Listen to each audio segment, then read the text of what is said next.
Il faut faire vraiment attention car le diable est plein d'imagination.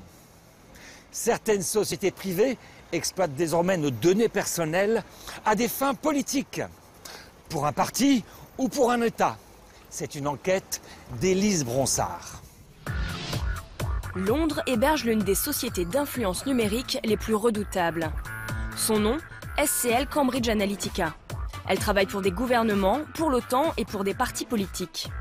Son patron, Alexander Nix, prétend pouvoir changer nos comportements jusqu'à nos votes. De la propagande rendue possible par toutes les données personnelles que nous éparpillons sur Internet. Les données massives vont transformer tout le paysage du renseignement et de la communication. Plus on a d'informations sur quelqu'un, plus on peut s'en servir pour comprendre son comportement et déconstruire ce comportement. Son dernier fait d'armes avec son équipe, la campagne de Donald Trump. Ici, c'est l'équipe d'ingénieurs et de scientifiques des données. Ils sont responsables de créer les algorithmes qui nourrissent la communication des campagnes.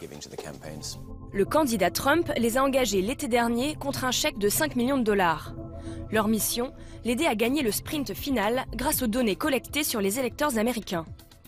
Nous avons une base de données très vaste concernant tous les adultes aux États-Unis, soit 230 millions de citoyens. Nous détenons des milliers d'informations sur chaque personne, consommation, style de vie, démographie, géographie, transactions bancaires, réseaux sociaux. Cambridge Analytica se targue d'avoir pu localiser, identifier et cibler chacun des électeurs persuadables, c'est-à-dire les indécis. But de l'opération, leur délivrer des publicités taillées sur mesure. À partir des électeurs que nous avons identifiés comme persuadables, nous sommes capables de dire combien d'entre eux s'intéressent à des thèmes spécifiques, par exemple les salaires, la sécurité ou l'immigration. Et ensuite, on peut vous délivrer le message qui saura capter votre attention. Des citoyens classés selon leur centre d'intérêt, mais aussi leur religion ou leur communauté. Comment cette agence londonienne a-t-elle eu accès à des informations aussi intimes ? Aujourd'hui, les gens ont tendance à révéler beaucoup de choses sur eux sur Internet et nous laissons tous des traces de données derrière nous. Donc il est possible d'acquérir de grandes bases de données de la part d'agrégateurs et de vendeurs de données comme Experian, Axiom, Infogroup. Data brokers, des sociétés discrètes qui font commerce de nos milliers de données personnelles récupérées souvent à notre insu sur Internet. Les data brokers les compilent, les croisent et les revendent. Un marché estimé à 54,5 milliards d'euros en Europe, un marché opaque. Il n'y a pas de marché boursier de la donnée personnelle, donc ce qu'on a c'est que des informations. Donc par exemple, on sait que oui, aux alentours, une adresse email ça vaut beaucoup moins d'un euro, 10, 15, 20 centimes.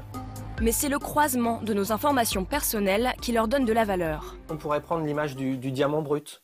Un diamant brut, ça a moins de valeur qu'un diamant qui va être travaillé, raffiné et puis transformé par un joaillier.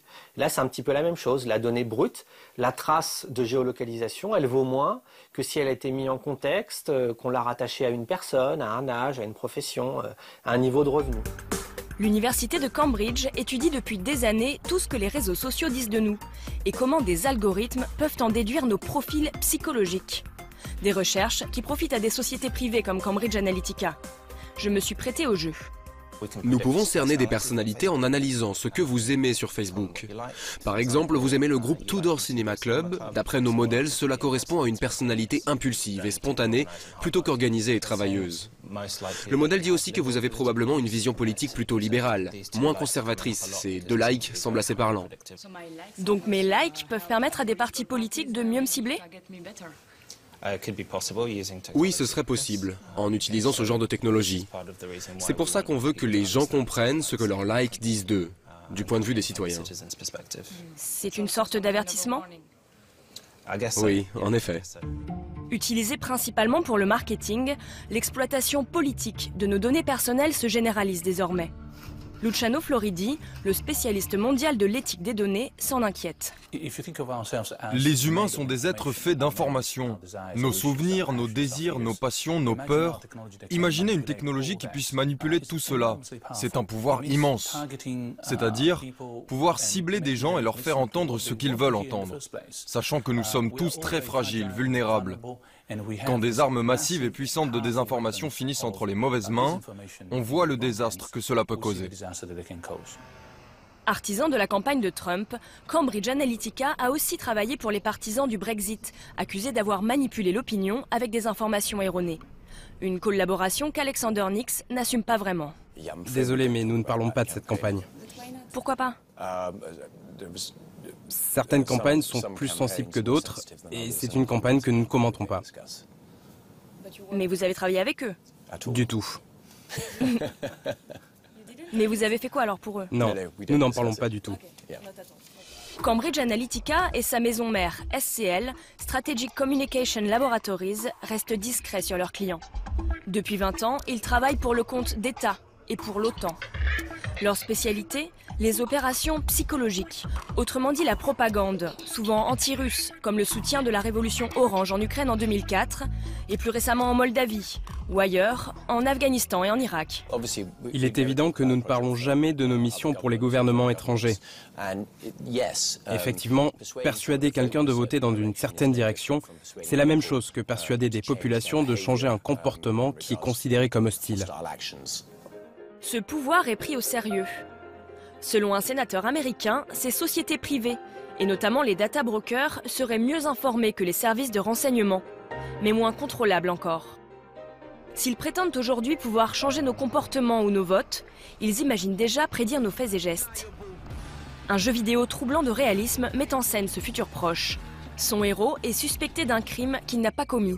Mais ses données personnelles, passées à la moulinette d'un algorithme prédictif, le ciblent comme un criminel potentiel. De la science-fiction?